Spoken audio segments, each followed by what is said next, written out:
it's that phrase undocumented persons that started this, along with a phrase ending all non-essential collaborations with ICE. Okay, a non-essential collaboration with ICE, let me explain to y'all what that is.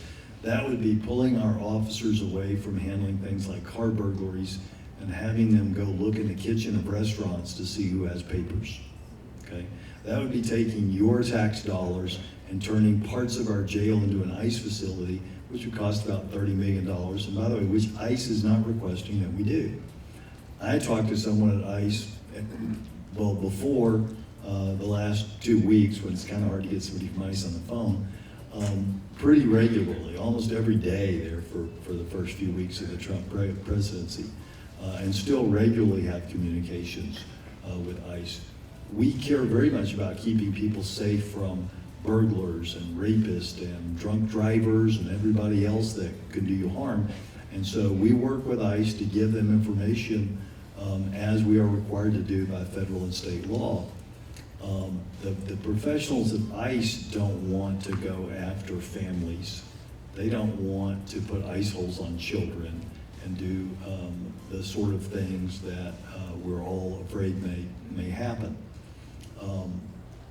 I think you can kind of get a sense for the politics of this when all these things about Dallas County becoming a sanctuary community. We're a welcoming community.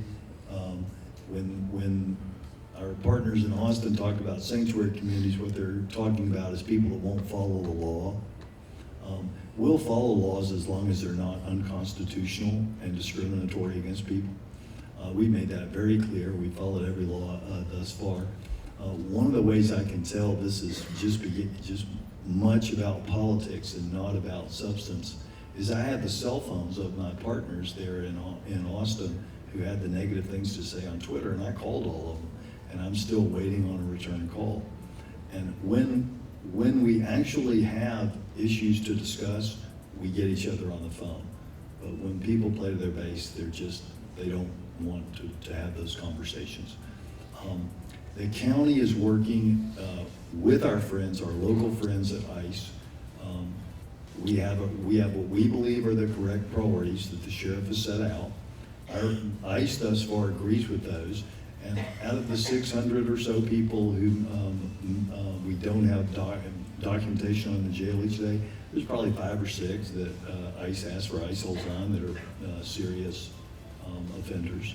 We haven't seen that change, and as long as that is the way things are going, we won't have a problem with that. We're not going to have our deputies stopping people in their car and asking them when we stop them for a speeding ticket about their immigration status. That's not our job. Well, it's something that we're watching closely. This one isolated incident does not necessarily mean that there is a change in enforcement priorities to include people that are here under DACA or DACA. And so I think we want to watch that closely but not overreact to it.